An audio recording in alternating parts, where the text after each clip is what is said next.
Muy buenos días, muy buenas tardes, muy buenas noches. Mi nombre es Dani Córdoba, el siervo inútil.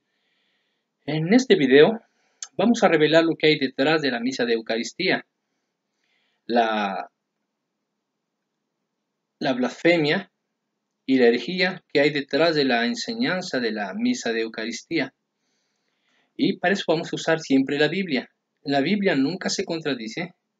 La Biblia, ya les dije mucho en otros videos anteriores, que la manera de interpretar la Biblia hay dos maneras. Una es en sentido figurado y otra es en sentido literal. Así que vamos a presentar también el pensamiento de aquellas personas que tomaron las palabras de Jesús literalmente. Y eso no quiso decir Jesús. Y vamos a empezar con dos cosas bien importantes. Y quiero que esto sea didáctico. Y al decir que quiero que sea didáctico, es con un propósito de que la gente vea y entienda. ¿Sí? Es más fácil para el católico ver para poder entender. Pero bueno, aún así es difícil. ¿Por qué? Porque no entienden. La luz de las escrituras no ilumina sus vidas porque no pueden comprenderlo.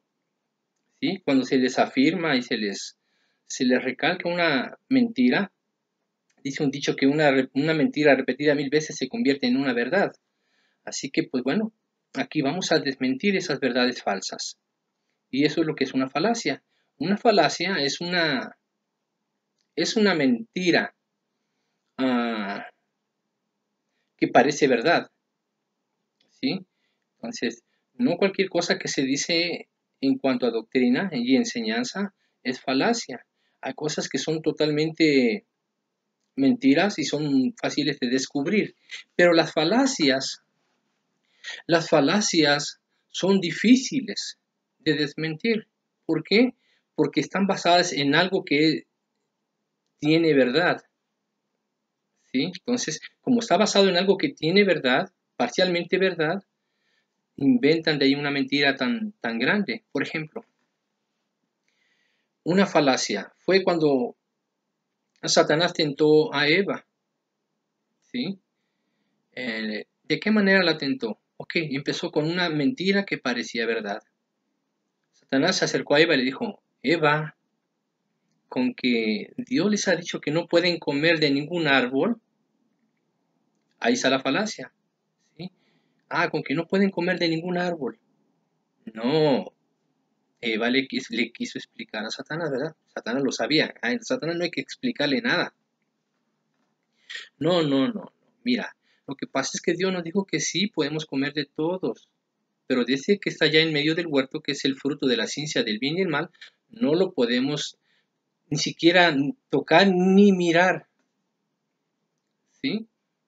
Entonces, la falacia fue primero, ¿es que Dios ha dicho que no pueden comer de ningún árbol? No, Dios no dijo eso. Dijo que del árbol que está en medio del huerto, que es el árbol de la ciencia del bien y el mal, no había que comerlo. Ahora viene la otra falacia. ¿Sí? Le dice Satanás a Eva, no, mira, Dios sabe que si tú llegas a comer de ese árbol, no vas a morir. ¿Sí? Es una verdad, pero una verdad a medias.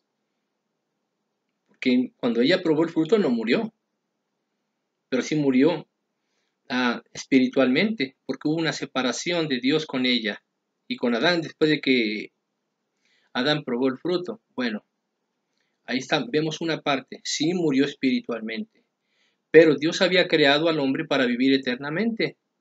Así que físicamente, con el paso del tiempo, llegaron a morir.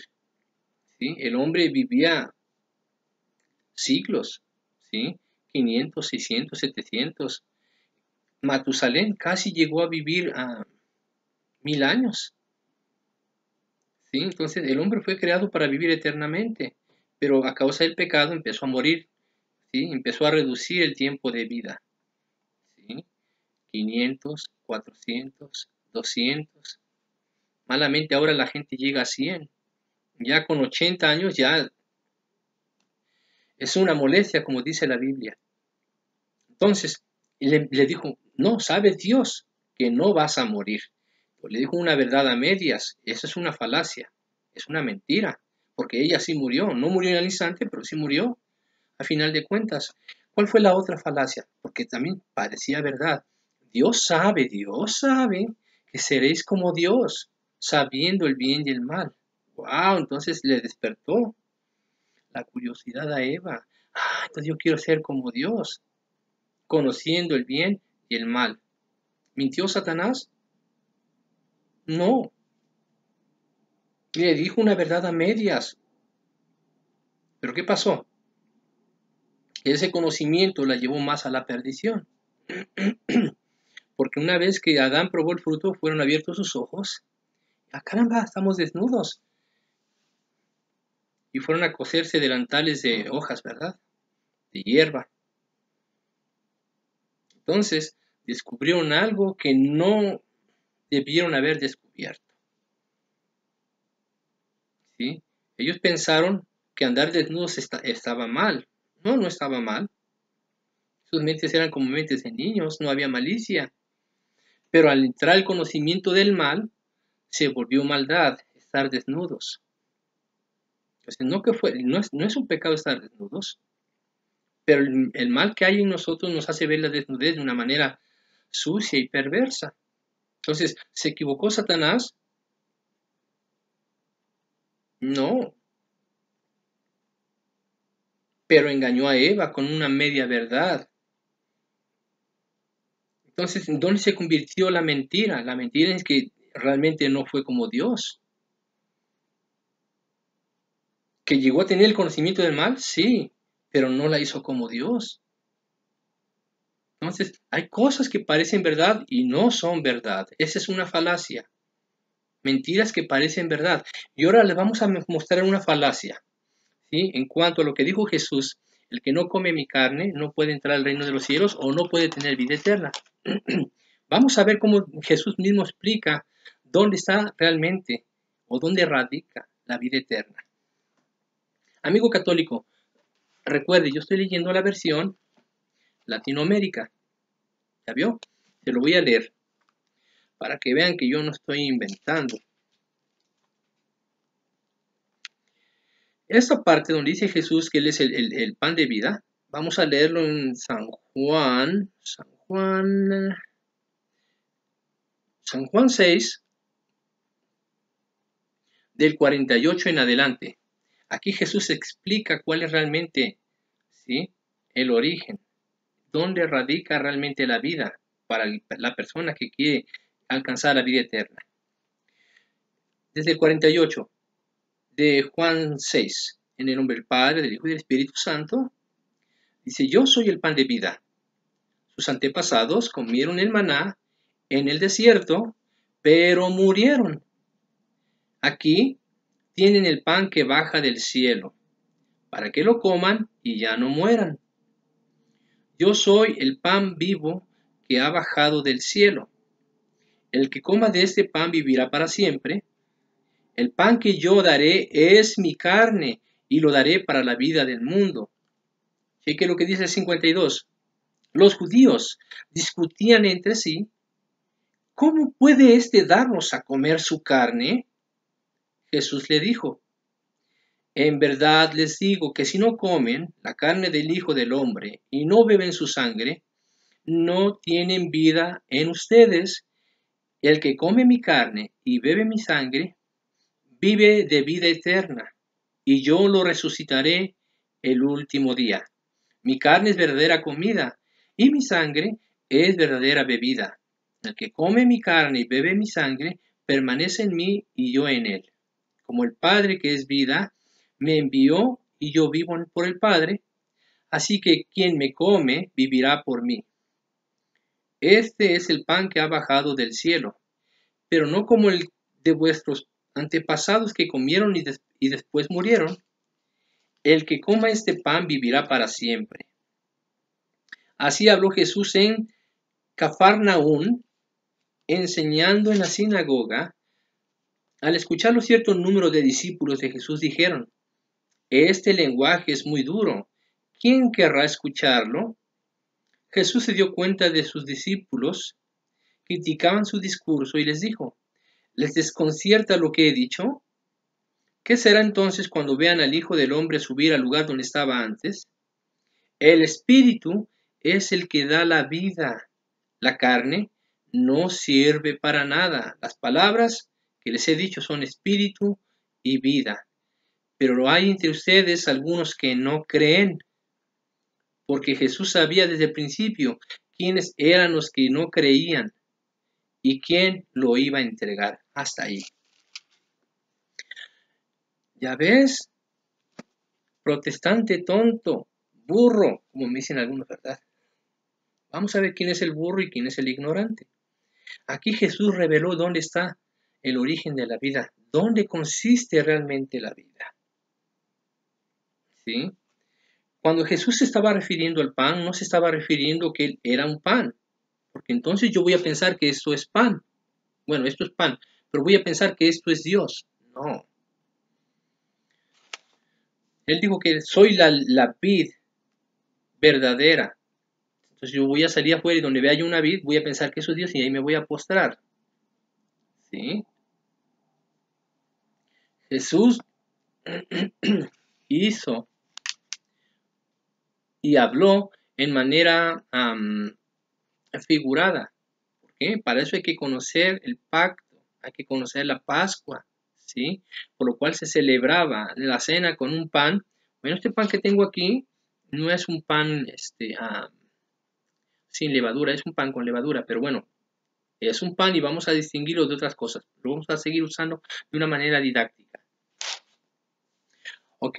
Entonces, vamos a poner atención a sus palabras, porque él dice, yo soy el pan de vida.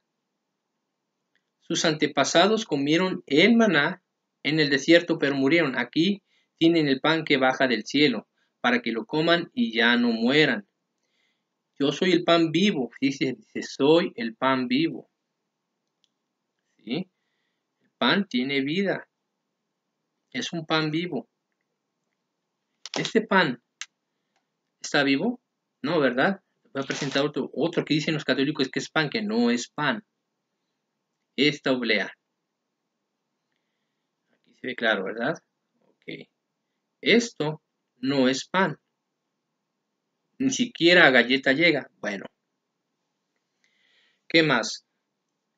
Ahora, ¿está vivo? No, no está vivo. ¿Habla? No, no habla. Ok.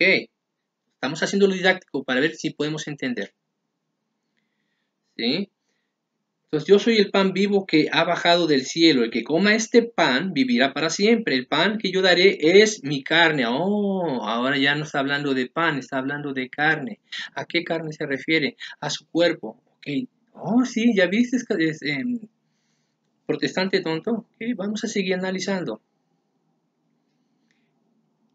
Que yo daré es mi carne y lo daré para la vida del mundo. ¿A qué está refiriendo Jesús? A su sacrificio en la cruz. ¿Ok? Ahí vamos. Ok. Los judíos discutían entre sí. ¿Cómo puede este darnos a comer carne? Se preguntaban, ¿cómo es que le va a dar su carne? ¿Por qué? Se preguntaron eso porque lo tomaron literal. Jesús no estaba hablando de una manera literal. Ahora, ¿quiénes entendieron eso y lo criticaron? Los judíos, que no entendían lo que Jesús estaba diciendo. Bueno, pues los católicos lo entendieron igualmente que los judíos. Lo tomaron literal. Ah, bueno, pero es que si dice Jesús que hay que comer su carne, vamos a comernos su carne. Bueno, ¿se van a comer su carne o se van a comer un pan? ¿O se van a comer un pan o se van a comer una oblea? Porque la oblea no es pan. ¿Sí? Entonces, cheque lo que está usted diciendo y pensando. Ahora, si va a comer la carne de Cristo, tendrá que matar a un hombre y hacerlo pasar por Cristo, porque Cristo ya murió hace más de 2000 años. Así que no lo va a poder hacer cachitos para comérselo. Y eso es lo que pensaron los judíos. ¿Cómo es que se nos quiere dar su carne? ¿Cómo? ¿Sí? Pero el católico dice, oh, no, pero si Jesús dice que hay que comernos su carne, pues nos la vamos a comer. Cheque bien lo que dice Jesús, ¿eh? Jesús les dijo, en verdad les digo que si no comen la carne del Hijo del Hombre y no beben su sangre, no tienen vida en ustedes. Ahí ya lo vistes, protestante tonto, burro, ignorante. Vamos a seguir leyendo. El que come mi carne y bebe mi sangre, vive de vida eterna, y yo le resucitaré el último día. Fíjense lo que dice, mi carne es verdadera comida y mi sangre es verdadera bebida. ¿Sí? Hay que recordar que Jesucristo se constituyó el Cordero de Dios que quita los pecados del mundo. Ya sabe que el Cordero era utilizado en el lugar del sacrificio, el lugar del propiciatorio, el lugar del perdón, donde el sacerdote degollaba al animalito, esparcía la sangre y con eso se cubría el pecado. No lo borraba, lo cubría. Bueno, pues en la Pascua era una celebración familiar donde se recordaba la obra de libertad que Dios le había dado al pueblo de Israel sobre Egipto. ¿Sí? Cuando la familia también sacrificaba al corderito, ¿verdad? Comían la carne, no bebían su sangre, la comían y la sangre la derramaban. Ok. Entonces, Jesús se constituyó el Cordero de Dios que quita los pecados del mundo. ¿Por qué? Porque está simbolizando al sacrificio del Cordero que hacían en el templo y al sacrificio del Cordero que mataban en el hogar. El padre de familia tenía que hacer eso. Por eso que dice aquí que mi carne es verdadera comida y mi sangre es verdadera bebida. El que come mi carne y bebe mi sangre permanece en mí y yo en él. Aquí está hablando del sacrificio. ¿Sí? El que acepta mi sacrificio en la cruz está comiendo mi carne. ¿Sí? Y el que acepta la sangre derramada realmente la está bebiendo. ¿Por qué? Ahorita vamos a explicarlo.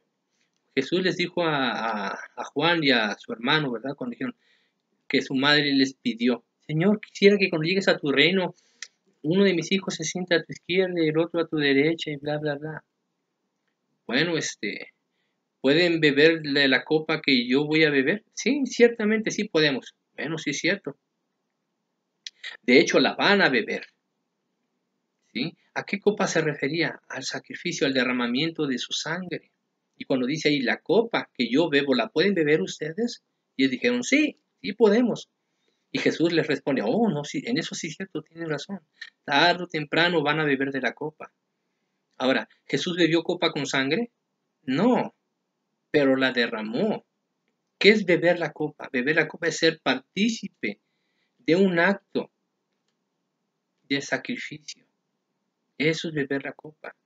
Jesús le dijo al Padre antes de ser crucificado, Padre, si quieres que pase de mí esta copa, que pase, pero que no se haga lo que yo quiero, sino que se haga tu voluntad.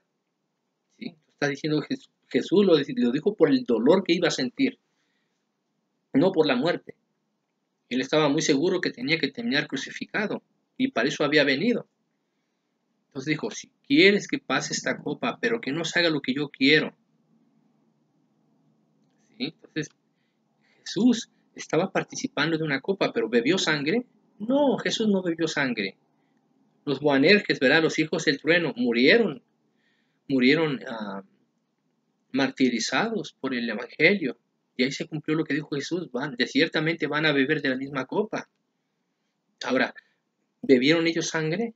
No, beber sangre es algo que prohibieron los mismos discípulos, los mismos apóstoles en el primer concilio bíblico, en Hechos. Eso luego lo vamos a hablar en otra ocasión. Entonces dice aquí, el que come mi carne y bebe mi sangre permanece en mí y yo en él. Como el Padre que es vida, fíjese bien, ahora, ¿dónde está la vida? El Padre es vida, wow. Ya lo está explicando aquí Jesús, ¿eh? Me envió y yo vivo por el Padre. Eso lo dije, ahí lo dice en el 57. Como el Padre que es vida, me envió y yo vivo por el Padre. Así que quien me come vivirá por mí. Este es el pan que ha bajado del cielo, no como el que de vuestros padres antepasados que comieron y después murieron. El que coma este pan vivirá para siempre. Ahora ve el 59. Así habló Jesús en Cafarnaúm, enseñando en la sinagoga. Al escucharlo, cierto número de discípulos de Jesús dijeron: este lenguaje es muy duro, ¿quién querrá escucharlo? ¿Cuál es el mensaje? Que era duro y que era difícil de escucharlo. El mensaje es que si tú no comes mi carne y no bebes mi sangre, no puedes entrar al reino de los cielos, no puedes tener vida eterna. Pero como ellos no entendían porque estaban pensando que tenía que ser literal, no, pero ¿cómo? Esto no lo entiendo, está duro de entender. ¿Cómo es que vamos a tener vida eterna si nos comemos su carne y nos bebemos su sangre? Esto no tiene sentido, es duro de entender. Y aquí viene la explicación de Jesús. Vean lo que dice. ¿Les desconcierta lo que he dicho? ¿Qué es lo que les estaba desconcertando? De que no podían asimilar, de que tenían que comer su carne y su sangre. ¿Por qué? Porque lo estaban interpretando literal. No, Él quiere que nos comamos su carne y nos bebamos su sangre. Es duro de entenderlo. Y aquí fíjense, ¿ven? ¿Les desconcierta eso que les dije? Ah, bueno. Entonces, ¿qué será cuando vean al Hijo del Hombre subir al lugar donde estaba antes? ¿Qué está diciendo? Entonces, cuando ustedes vean a subir a Jesús al cielo donde pertenecía, lo van a entender. Vean lo que el Espíritu es el que da vida. Eso dice el 63. La carne no sirve para nada. ¿Ya vio dónde está la vida? No está en el pan, ¿verdad? No está en el pan, no está en la carne. La carne de Jesús no estaba la vida. ¿En dónde está la vida? Aquí ya les viene a explicar. Se los voy a tener que explicar porque no entienden. Pero bueno, se los voy a decir. El Espíritu es el que da vida. La carne no sirve para nada. Las palabras que les he dicho son espíritu y vida. Entonces, las palabras de Jesús son espíritu y vida. ¿Y qué después dice ahí? Pero hay entre ustedes algunos que no creen. Y esa es la parte de ustedes, amigos católicos, que no creen que aquí está la vida eterna. ¿Sí? No es la hostia, no es el pan, no es la carne, no es el vino, no es la sangre, no. Es la palabra de Dios, que son espíritu y vida. ¿Sí? Porque Jesús sabía desde el principio quiénes eran los que no creían. Y nosotros les hacemos saber que ustedes no creen. ¿Creen en Dios? Sí, sí creen en Dios. Los demonios también creen y tiemblan. Pero ¿qué es lo que no creen? Que aquí está la vida. Que cada palabra de Jesús fue la que nos da la vida en todo sentido, si nosotros la ponemos en práctica. Aquí la palabra de Dios es el pan diario.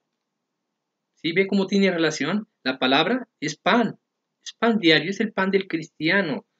¿Sí? No solamente de pan vivirá el hombre, sino de toda la palabra que sale de la boca del Señor. ¡Wow! Eso dice la Biblia. Entonces, ¿dónde está? Aquí, en las Escrituras. Ahora, ¿pero qué me dice lo que dice ahí cuando Jesús estuvo en la última cena? Bueno, vamos a explicarlo lo que dice en la última cena, para que vean que les están mintiendo y los están haciendo blasfemar. Y eso también se lo voy a probar, porque es una blasfemia lo que están haciendo. ¿Sí? En 1 Corintios 11, del 17 en adelante. Vamos a ver.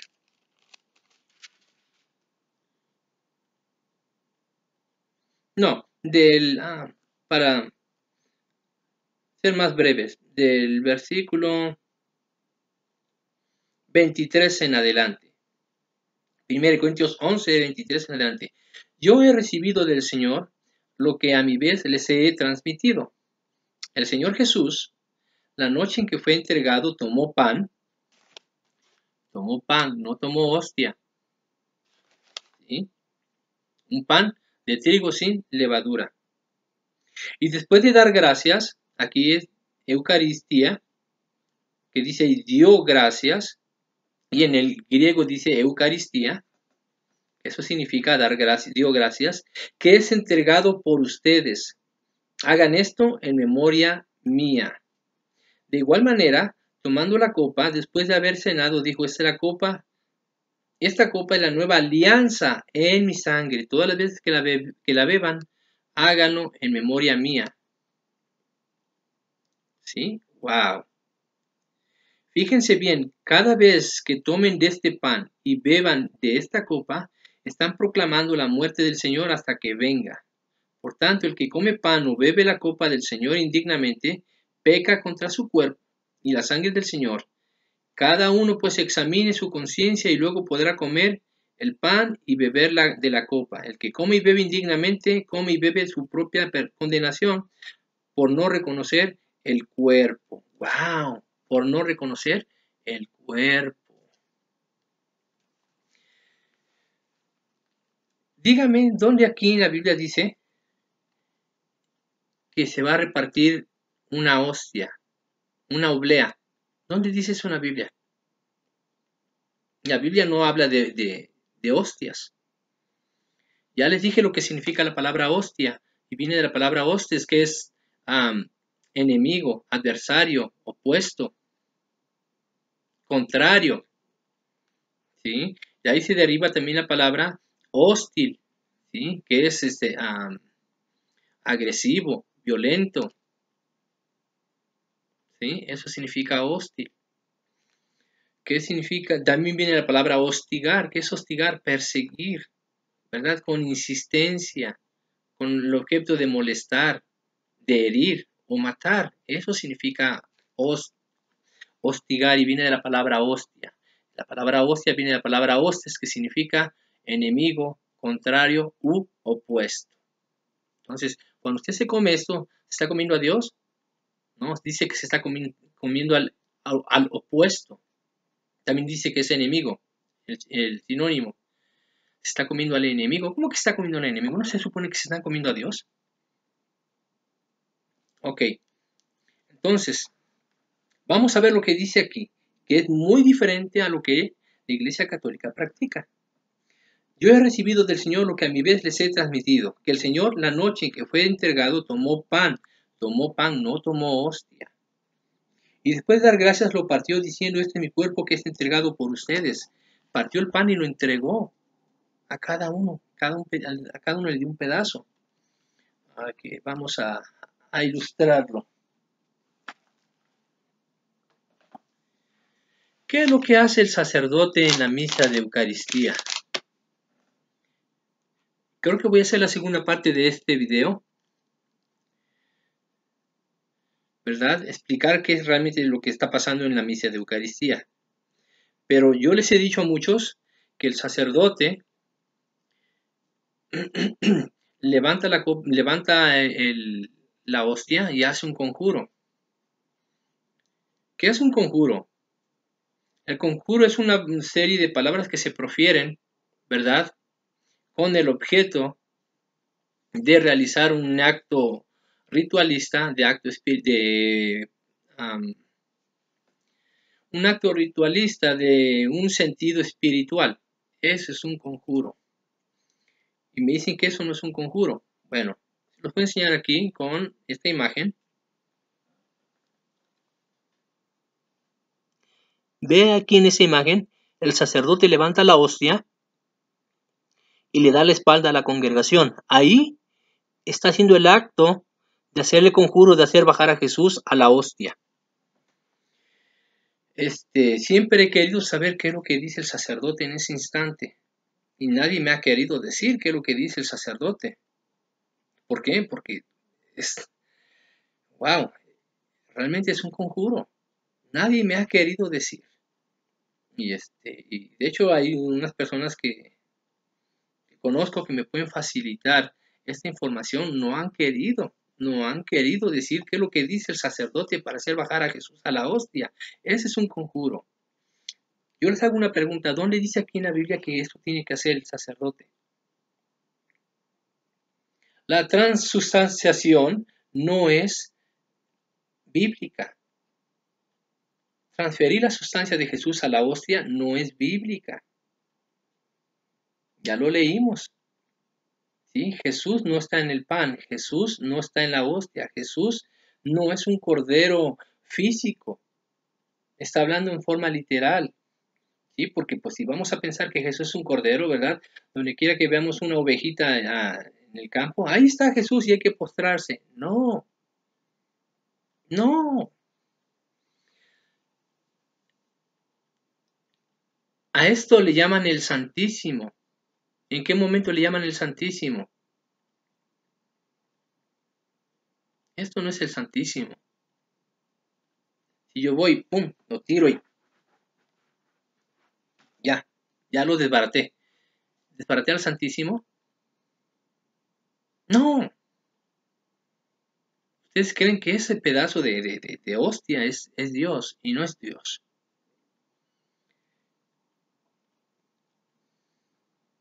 Bueno, ya tiré la otra, ya la estropeé, ya no. Bueno, pero aquí tengo esto. ¿En qué se parece esto a un pan? En nada. Está hecho de trigo sin levadura, es cierto. Pero no es pan. Esto sí es un pan. Vamos a ver cómo le hacen las monjitas para fabricar las hostias.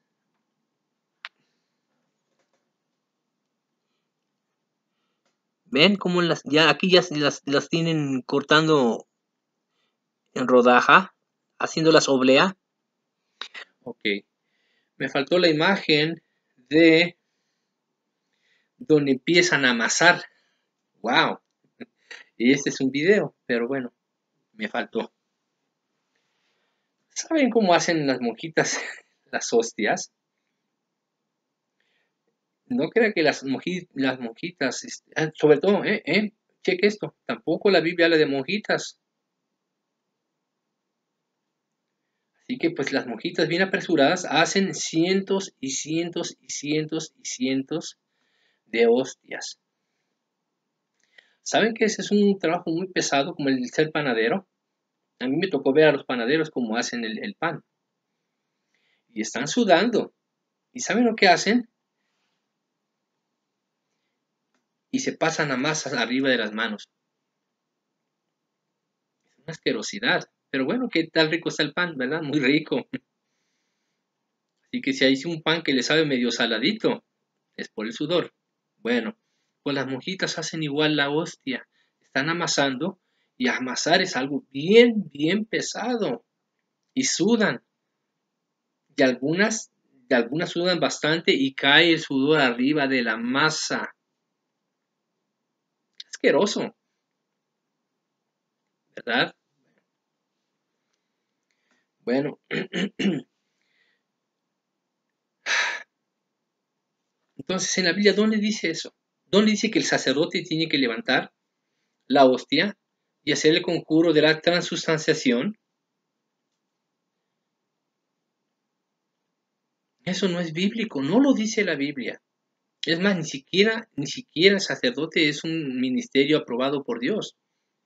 ¿Verdad? Están los apóstoles, están los profetas, están los evangelistas, están los maestros, están los pastores, pero ahí no menciona a los sacerdotes. Entonces ni siquiera menciona al sacerdote. No menciona al sacerdote, no menciona la hostia. Ahora, ¿de dónde sale el acólito? Tampoco menciona la palabra acólito. ¿De dónde sacan el acólito? ¿Sí? El acólito sale ahí con el esférico, ¿verdad? Con una cosita que tiene incienso adentro, que es el incensario, y ahí lo está balanceando. ¿Dónde dice eso? ¿Dónde dice en la Biblia que Jesús haya dicho, bueno, y a este acto le vamos a llamar, a este rito le vamos a llamar misa de Eucaristía? ¿No dice eso? Se contradicen totalmente.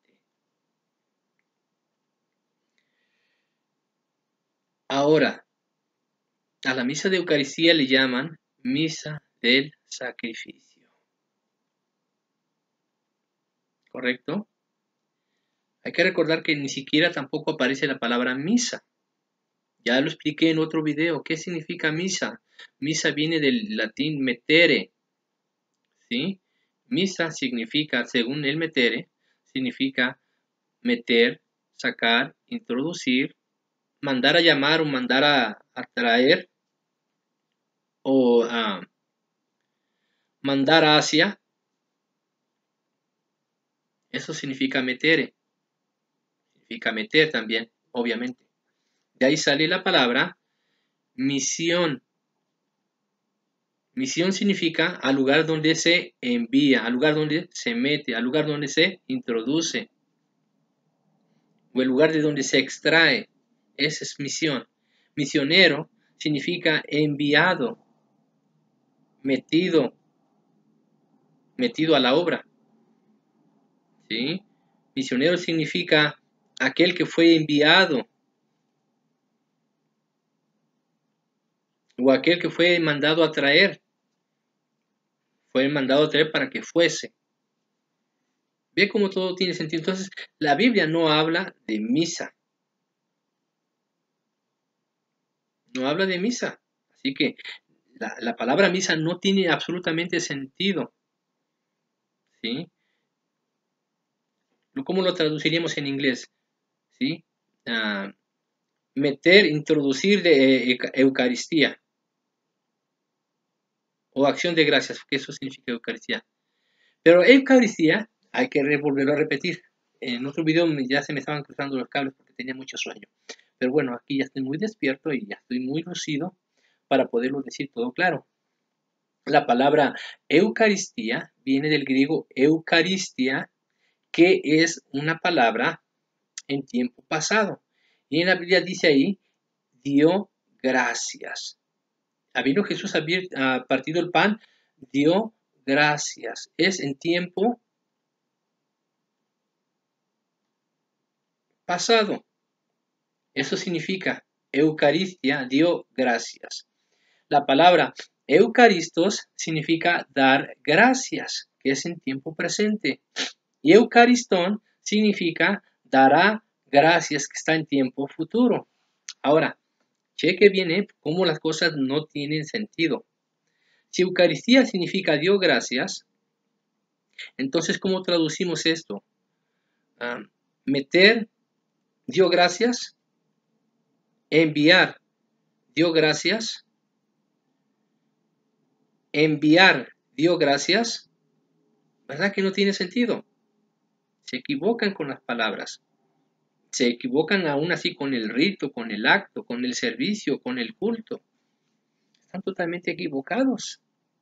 Entonces, aquí en la Biblia no habla de misa de Eucaristía. No habla ni siquiera de la palabra misa. No habla ni siquiera de la Eucaristía que dicen ustedes que es. No habla del sacerdote. No habla de la transustanciación. No habla de la hostia. No habla del acólito. No habla de mecer o balancear el incienso. ¿De dónde sacaron todo eso? Y se los digo a todos, el que lo pruebe bíblicamente, ¿verdad? El que lo pruebe bíblicamente y me convence de que realmente eso es lo que ustedes dicen que es, yo me vuelvo a la Iglesia Católica. Pero si usted no puede refutar lo que digo y no puede comprobarlo, le reto a que se convierta a Cristo Jesús. Para que vean que yo estoy dispuesto a cambiar si estoy equivocado. ¿Ustedes están dispuestos a cambiar si están equivocados? Piense, piense. Ahora, la misa del sacrificio, que es la misa de Eucaristía, es una ofensa a Dios. ¿Por qué? Porque no podemos crucificar a Jesús, no lo podemos sacrificar todo el tiempo. En la Biblia dice en Hebreos que el sacrificio de Jesús fue una vez y para siempre. La misma palabra de Dios dice que no podemos exponerlo a vituperio. Y se los voy a probar con la misma Biblia.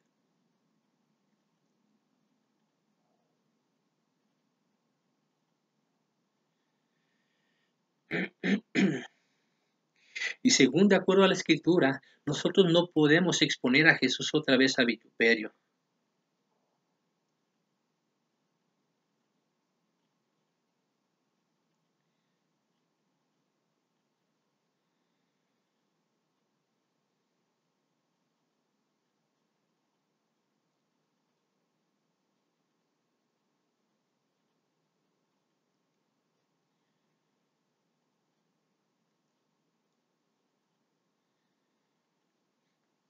Dice en Hebreos 6, del 1 en adelante, por tanto, dejando ya los rudimentos de la doctrina de Cristo, vamos adelante a la perfección, no echando otra vez el fundamento del arrepentimiento de obras muertas de la fe en Dios, de la doctrina de bautismos, de la imposición de manos, de la resurrección de los muertos y del juicio eterno.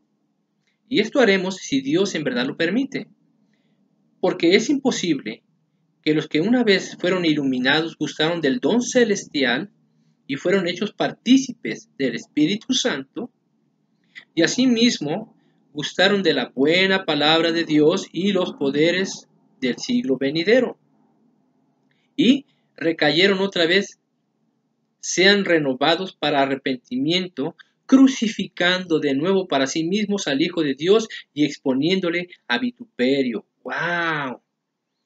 Oye, bien lo que hace la gente. Sean renovados para arrepentimiento. ¿A qué va la gente a la misa de Eucaristía? Según a mostrar su arrepentimiento, ¿no? Vea, cheque lo que está diciendo aquí. Crucificando de nuevo para sí mismos al Hijo de Dios y exponiéndole a vituperio. Les voy a enseñar esta imagen. ¿Qué dice ahí? Uy, no está muy clara, no se ve muy claro. Ah, ok, vamos a ver. Ahí está. ¿Qué dice la Escritura? Que no es posible crucificarle otra vez y exponerlo a vituperio. ¿Ya vio? ¿Ya vio la imagen? Vamos a acercarla más para que pueda apreciarla. ¿Qué está haciendo ahí la Iglesia Católica? Tienen a Jesús crucificado otra vez y lo están exponiendo a vituperio. ¿Saben qué significa la palabra vituperio? Vituperio significa burla, escarnio, ofensa. ¿Sí? Eso significa vituperio. Hay que recordar las palabras del Papa Francisco, ¿verdad? Cuando le enseña a los católicos que lo están escuchando. ¿Y sabéis qué es este librito? Yo siempre cargo conmigo este librito. ¿Y saben por qué lo traigo aquí en mi bolsillo? Porque aquí esto me recuerda el Vía Crucis de Cristo. Esto me recuerda de su sufrimiento y del fracaso de Dios. Eso fue lo que dijo. Que el sacrificio de Jesús en la cruz fue un fracaso, fue el fracaso de Dios. Eso es una burla. Eso es lo que dicen los satanistas. Los satanistas dicen que Jesús no resucitó, que se quedó clavado. Bueno, que no quedó clavado, que murió. Y representar a Jesús en la cruz es una burla, es un vituperio, es un escarnio, es una ofensa. ¿Sí? Vituperio significa ofensa obscena. Eso significa vituperio. No es una burla, no es algo común, no. Es algo serio, pesado. Eso significa escarnio. Entonces, si usted, amigo católico, cuando usted está mostrándole la imagen de Jesús, está haciendo escarnio de Jesús. Está diciendo que Jesús no resucitó.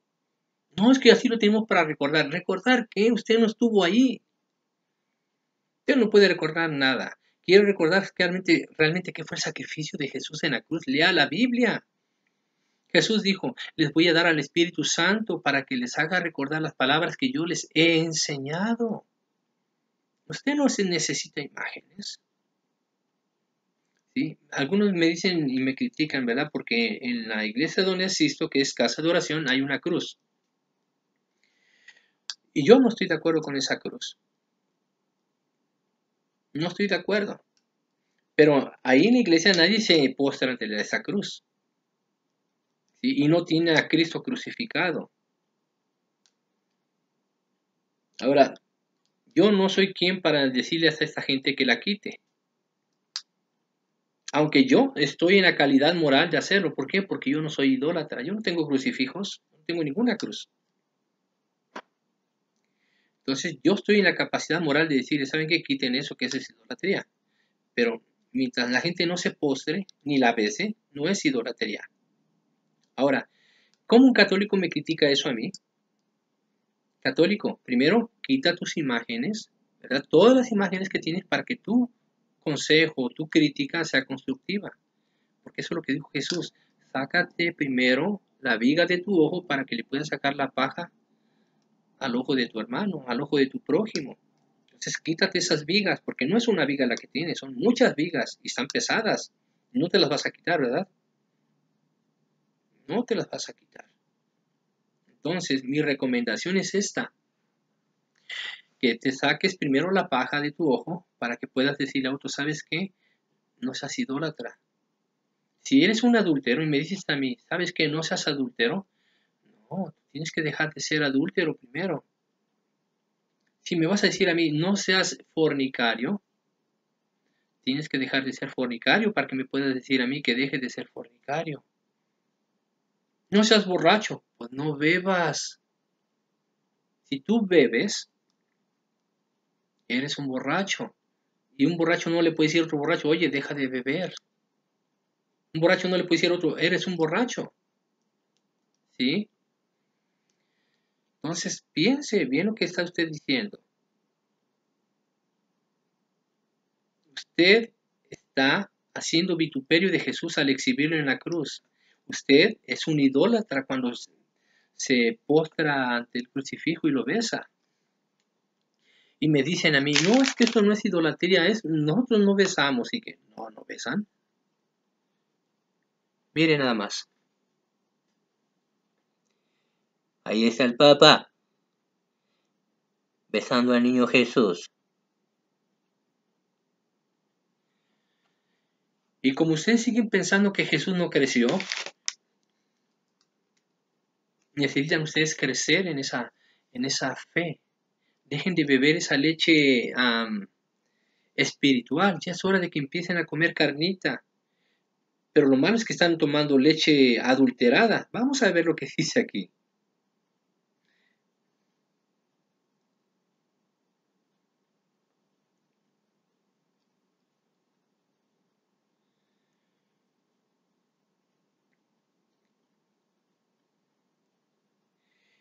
En Primera de Pedro,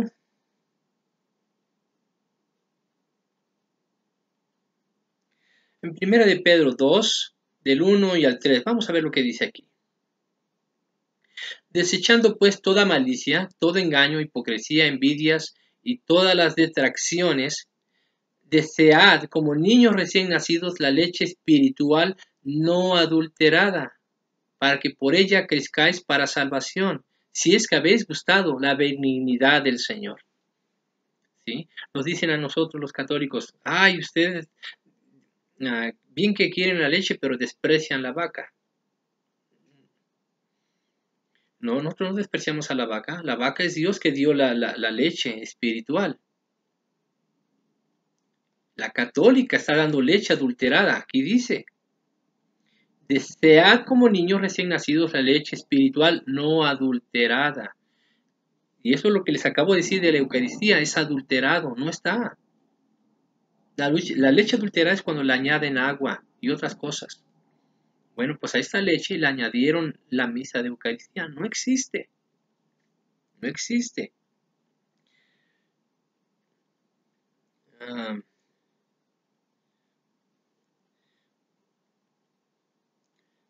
Ay, mis hombros. Estoy aprovechando este momento porque hoy no trabajé. Está una nevada muy fuerte afuera. Bueno, pues gloria a Dios. Nada más espero terminar esto y continuar con mis labores.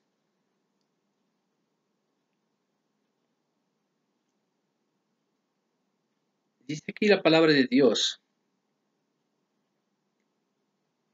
En 1 Corintios 3, hablando Pablo a los Corintios, dice, de manera que yo, hermanos, no pude hablaros como a espirituales, sino como a carnales, como a niños en Cristo. Os di a beber leche y no vianda, porque aún no erais capaces, ni sois capaces todavía. Porque aún sois carnales, pues habiendo entre vosotros celos, contiendas y disensiones, ¿no sois carnales y andáis como hombres? ¿Sí? Dice que no les podía dar vianda, no les podía dar carne espiritual. ¿Por qué? Porque no podían, ni siquiera podían digerir la leche. ¿Sí? Aquí dice, les di a beber leche y no vianda, porque aún no eran capaces, ni todavía son capaces. ¿Por qué? Porque son carnales. Amigo católico, usted tiene que pasar a otro nivel. Deje esas costumbres, deje esas creencias que no son bíblicas. Usted es inteligente. Solo acepte que usted puede interpretar la Biblia por lo que lee, no por lo que le dicen. ¿Sí? Nosotros no le dijimos, usted tiene que creer así. No. Estamos diciendo lo que está escrito. Y yo creo que usted tiene la facultad, el intelecto para poderlo hacer. ¿Sí? Pero si usted es una persona que no ha pasado de cuarto año de primaria, si malamente terminó la primaria o malamente terminó la secundaria y aún así de panzazo, como decimos, ¿verdad? En México, con problemas, a puras penas salieron. ¿De qué manera usted va a poder tener la capacidad o el intelecto si no sabe concentrarse en lo que lee? ¿Sí? El estudio no nos garantiza nada, no. Pero es muy importante aprender lo básico. Lo básico nos va a poder ayudar a entender el mundo que está detrás de nosotros. Por eso se llama básico, porque son bases. Si usted aprende las bases de la lectura y la escritura, tiene que aprender las bases de la comprensión, ya tiene suficiente. ¿Sí? Ya después usted va a entender las clases de literatura, ¿sí? La poesía, la lírica. ¿Sí? Tanto la poesía como la lírica a veces se escriben cosas de manera figurada y tiene que aprender a distinguir lo figurado de lo literal. No se confunda. Entonces, si usted aprende lo básico, usted puede y está capacitado para entender la Biblia, para interpretar la Biblia. Si le dicen, no, es que usted le voy a dar estos versículos para contradecir al protestante. Nada más aprende lo que les dicen ellos y después si se topa con alguien que sabe más y lo calla, no se trata de quién sabe más o quién sabe menos. Se trata de quién interpreta correctamente.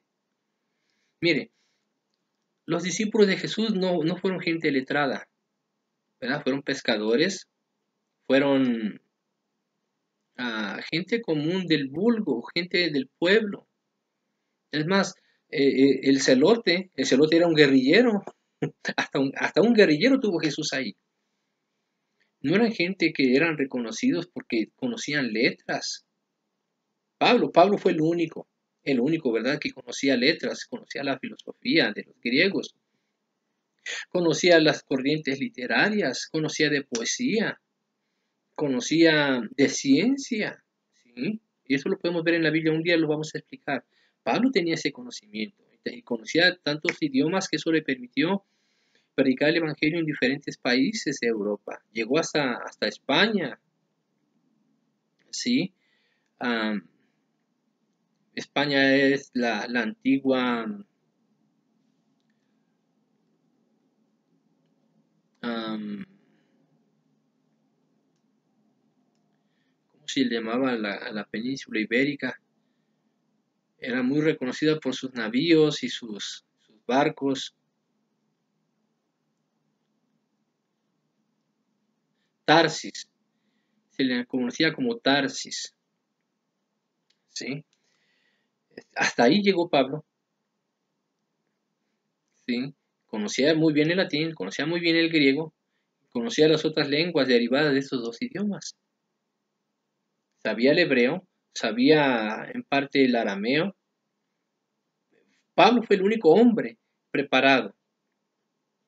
Pero a estos hombres, Jesús a sus discípulos los entrenó Jesús.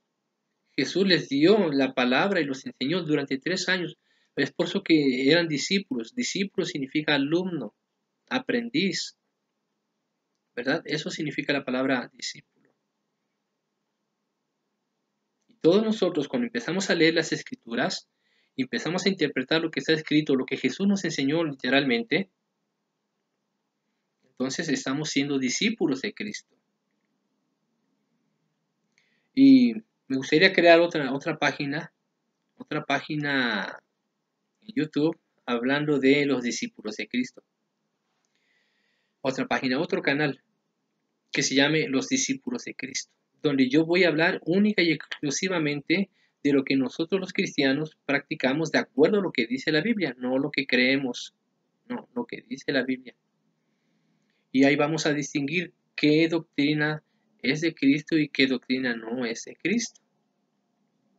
Bueno, pero eso es otro cuento. Entonces, aquí en este video les expongo muy claramente, revelo lo que hay detrás de la misa de Eucaristía. Es una ofensa, es una blasfemia a Dios mismo. Pregúntese a usted mismo, ¿realmente a quién quiere obedecer, a Dios o a los hombres? ¿Sí? Porque es necesario obedecer a Dios antes que a los hombres. Eso dice la Escritura, no lo digo yo. Hay que recordar cuando Pedro y los demás fueron apresados por los judíos, ¿verdad? Y les dijeron, ¿acaso les prohibimos que predicasen en nombre de ese Jesús? Y Pedro les dijo, bueno, es necesario primero obedecer a Dios que a los hombres. Usted va a obedecer a los padres católicos, a los sacerdotes católicos, usted va a obedecer a los escatólogos, no escatólogos porque eso no hablan de escatología, pero sí a los apologetas católicos. Usted decide si los obedece a ellos o obedece a la Biblia. Y pues bueno, yo con esto termino y les deseo que Dios me los bendiga.